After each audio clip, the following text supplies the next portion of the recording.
The Lord be with you. A reading from the Holy Gospel according to Luke.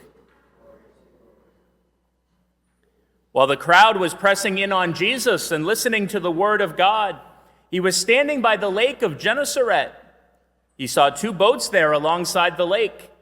The fishermen had disembarked and were washing their nets.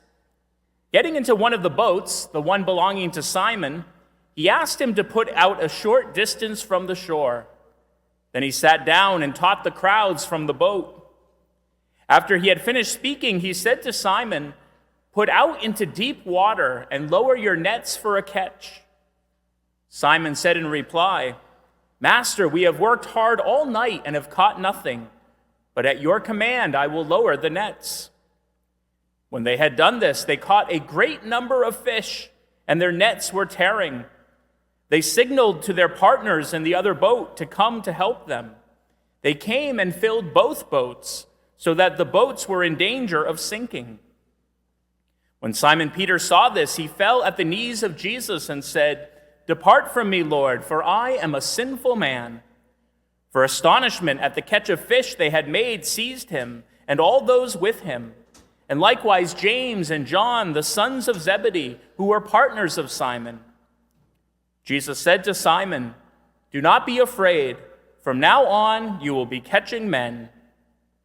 When they brought their boats to the shore, they left everything and followed him. The Gospel of the Lord.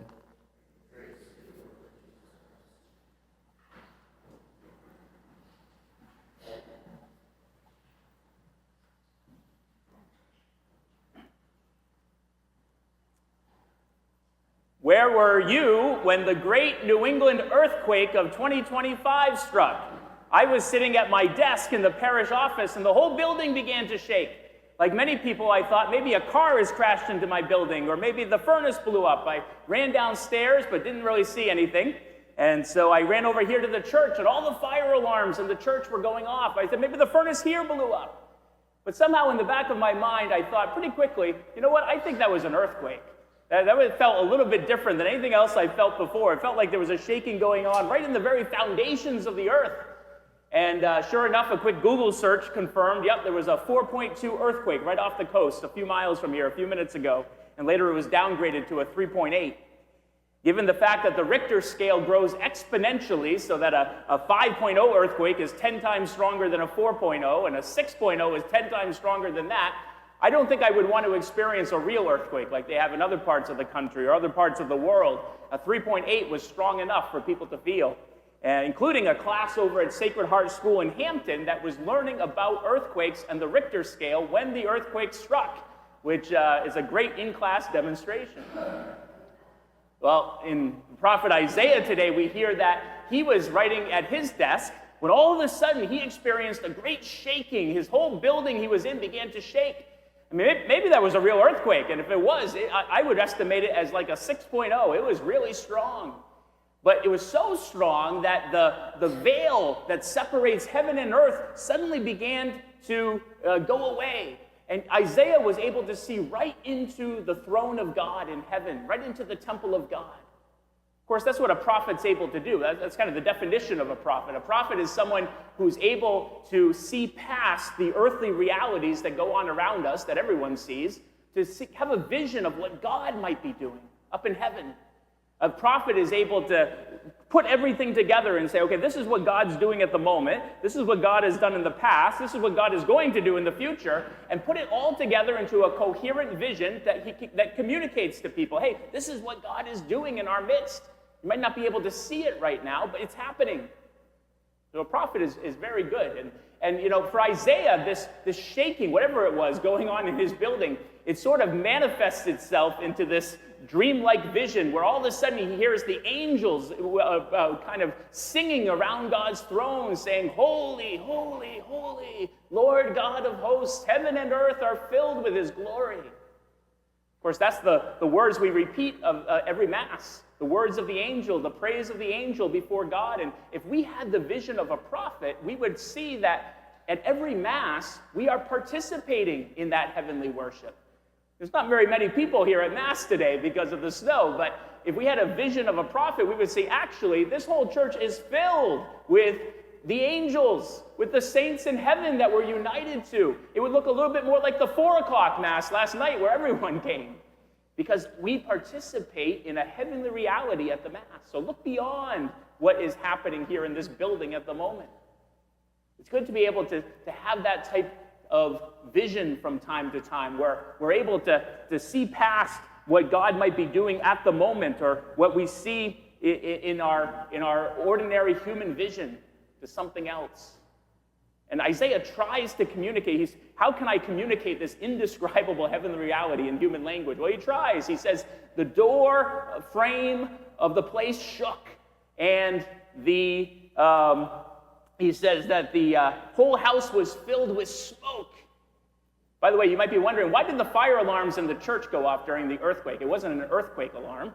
And the reason is because of the way that the alarm system here in the church works. There's actually a laser beam that goes from the white box above the organ over there. You can see it on the way out. And it goes all the way to another box that's above the crucifix. And the theory is that if the building ever caught on fire and this whole place filled with smoke, it would cut the laser beam and the alarms would go off and the fire department would be called. I guess it works really well because the earthquake actually shook the laser beam out of alignment, and that's why the alarms went off. And the fire department was here real quick during the earthquake, so it works. That's great. I thought that was really interesting. I told my dental hygienist this story this week, and she said, well, that reminds me of my mother's funeral a few years ago at a church near here. I was sitting there at the funeral, and the priest was using incense like he always does, and the whole place was filling up with smoke, and I was sitting there thinking, I cannot believe he's using that much incense. The whole building is just filled with smoke. Well, no one knew that actually the organ mechanism down in the basement of that church had caught on fire, and that was real smoke that was filling up the church. And the whole place had to be evacuated. The alarms went off. She said, that was it for my mother's funeral. We went to the cemetery after that because the fire department was not going to let us back in anytime soon. And we made the nightly news that night. She said, for her, this was like the veil between heaven and earth being lifted, and maybe her mother, who loved to play practical jokes, playing another practical joke to them down from heaven. Well, that is what can happen. And this is what Isaiah has. Isaiah tries to interpret what is this smoke? What is this shaking going on in heaven? Well, we don't really know, but in the end, it was a real earthquake in Isaiah's life. This moment, this vision changed Isaiah's life, because what he came to realize through this vision, first of all, was that my life is sort of out of alignment. When I see God that clearly, I begin to realize, wait a minute, my life is kind of off alignment here. I need to get my life back to alignment. So the first thing he was aware of was his own sinfulness, his own unworthiness. But then he experienced a calling to get his life back in order, to become the person that God had made him to be a great prophet. And this all manifests itself in the vision by this angel coming down with a hot coal to touch Isaiah's lips, to purify him of his sin. And then he hears a voice saying, who will go for us? Whom shall we send? He experiences this calling, and Isaiah is finally ready to respond to that calling. Here I am, he says, send me. Do we ever experience an earthquake like that in our lives, a calling to something new that shakes us, sometimes down to the very foundations? Earthquakes can be good or bad. During the earthquake, the librarian in town said the business had never been better than during the earthquake. The books were flying off the shelves, she said. But then the farmer in town said, actually, he didn't like the earthquake, especially when the cows started producing milkshakes. So that's all I got for bad earthquake jokes. But, in reality, an earthquake can really shake us. And, sometimes earthquakes kind of come out of nowhere. All of a sudden, we experience in our life a sudden loss of a job, or a sudden diagnosis of an illness, or the sudden loss of a loved one. And in those moments, it can feel very painful. It can feel like hot coals are being pressed to our flesh. And it can get us to not be able to see the path forward. Everything becomes smoky and foggy. Well, I can't even see my path forward here. I don't have the vision I need. And sometimes it feels like the very foundations of our life are tottering, they're shaking. In those moments, maybe we're being called to stop and try to pray, try to reflect a little bit, be quiet, and try to see the path forward. And if we can't see the path forward, maybe try to find a prophet, a good spiritual guide that can help us through that moment, who can help us to see.